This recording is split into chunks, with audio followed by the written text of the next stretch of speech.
Sense ఈ message అన్నది to all the nursing officers who are in Telangana అనమాట. తెలంగాణలో ఉన్న నర్సింగ్ ఆఫీసర్స్ అందరికీ రీచ్ అవ్వాలని నా పాయింట్ నేను షేర్ చేస్తున్నా. ఇప్పుడు మనం రీసెంట్‌గా రాసాం కదండీ! MHSRB Telangana nursing officer exam రాసాం కదా! అందులో రాసిన నర్సింగ్ ఆఫీసర్స్ అందరికీ చెప్తున్నా. ఇది కాంట్రాక్ట్ యాడ్ అయ్యే వాళ్ళకి, ప్రైవేట్ వాళ్ళకి అని కాదు. ఎవరు పాజిటివ్‌గా తీసుకుంటే వాళ్ళు ఈ మెసేజ్ చదవండి, షేర్ చేయండి, రీచ్ అవ్వాలని ఆశించండి. సో, నేనిప్పుడు ఎందుకు నా వాయిస్ రేజ్ చేస్తున్నాను అంటే, ఇప్పుడు ఇప్పుడు కాంట్రాక్ట్ వాళ్ళకి పాయింట్స్ యాడ్ చేస్తున్నారు కదండీ! నార్మల్ స్టాఫ్‌కి, కాంట్రాక్ట్ వాళ్ళకి డిఫరెన్స్ ఇచ్చారు కదా! అలాగే కాంట్రాక్ట్ వాళ్ళకి మార్క్స్ యాడ్ చేయమనండి. వాళ్ళు ఎలిజిబుల్ అయితే యాడ్ చేస్తే బావుంటుంది.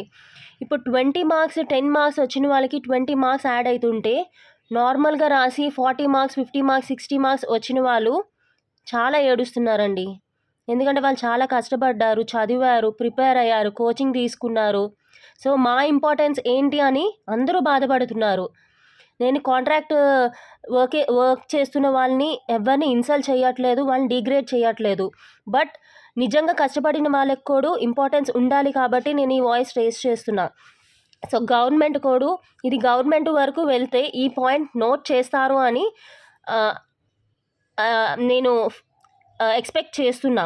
సో, కాంట్రాక్ట్ వాళ్ళు above 40 above 45 who are eligible వాళ్ళకి ఇప్పుడు యాడ్ చేస్తే కాంట్రాక్ట్ మార్క్స్ అన్నవి ఓకే, ఇంపార్టెన్స్ ఉంది అని మేము కూడా ఫీల్ అవుతాం. మేము కూడా ఇంత వాయిస్ రేజ్ చేయము. నా సెకండ్ పాయింట్ ఏంటంటే, ఎలిజిబుల్ పీపుల్ అందరూ ఎలిజిబుల్ కాదు కదండీ! ఏ ఎగ్జామ్‌కైనా పాస్ మార్క్ అంటూ ఉంటుంది. ఆ పాస్ మార్క్ బేసిస్‌లోనే అందరికీ ఎలిజిబిలిటీ వస్తుంది. కానీ ఇప్పుడు రాసిన ఎగ్జామ్‌కి అలా ఎందుకు ఇయ్యట్లేదు? ఇప్పుడు అకాడమిక్ మార్క్స్ ఉన్నాయి. అవి కూడా అన్ని క్వాలిఫికేషన్స్‌లో, అన్ని జాబ్స్‌లోని అకాడమిక్ మార్క్స్‌కి వెయిటేజ్ ఉంది. మన నర్సింగ్‌లో ఎందుకు లేదండి? మన నర్సింగ్‌లో కూడా ఇప్పుడు అది కావాలి. ఇప్పుడు నేనే ఉన్నాను ఎగ్జాంపుల్. నాకు 50 మార్క్స్ వచ్చాయి. నాకేం ఎలిజిబిలిటీ ఉంది? నేను కాంట్రాక్ట్‌లో చెయ్యట్లేదు. సో, నాకేం పాయింట్స్ యాడ్ అవ్వట్లేదు. అలాగే చాలామంది ఇప్పుడు వెయిట్ చేస్తున్నారు. ఇప్పుడు అబోవ్ 40 అబోవ్ 45 వచ్చింది. వాళ్ళకు కూడా అకాడమిక్ మార్క్స్ యాడ్ చేయండి. అది కూడా ఒక వెయిటేజ్ ఇవ్వండి. ఇదే ఇష్యూ 2017లో వస్తే నర్సింగ్ యూనియన్ అంతా గ్రూప్ అంతా కలిసి ఒక కమిటీగా రేజ్ అయితే వాళ్ళకి యాడ్ చేశారు. మరి ఇప్పుడు ఎందుకు యాడ్ చేయట్లేదు? ఈ పాయింట్ కూడా అడగడానికి నర్సింగ్ మెంబర్స్, ఈ నర్సింగ్ ఆఫీసర్స్ ఎవరైతే మొన్న రాశారో 40,000 పీపుల్ రాశారు కదా! మీ రియాక్షన్స్ ఇయ్యండి. Let's gather. ఎవరైనా గ్యాదర్ అవ్వాలి అంటే you can ping in this group or మీరు ఇందులో మెసేజ్ పెట్టచ్చు ఈ యూట్యూబ్‌లో.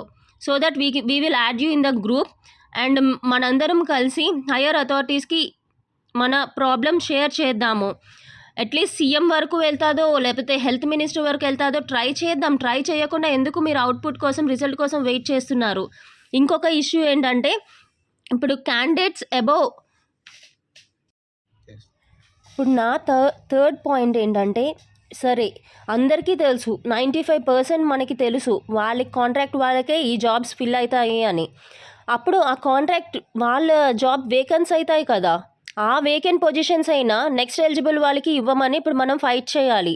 మళ్ళీ దానికోసం మళ్ళీ ఇంకొక నోటిఫికేషన్ అంటాడు, లేకపోతే ఎమ్మెల్యే దగ్గరికి వెళ్ళాలి అంటాడు. అవన్నీ పెట్టుకోకుండా ఇప్పుడు ఎలిజిబుల్ అయిన వాళ్ళల్లోని ఎవరైతే నెక్స్ట్ లైన్లో ఉంటారో, లైన్ ఆఫ్ పొజిషన్లో ఉన్నారో వాళ్ళకి అట్లీస్ట్ ఈ కాంట్రాక్ట్ పొజిషన్స్ ఫిల్ చేసిన చాలామంది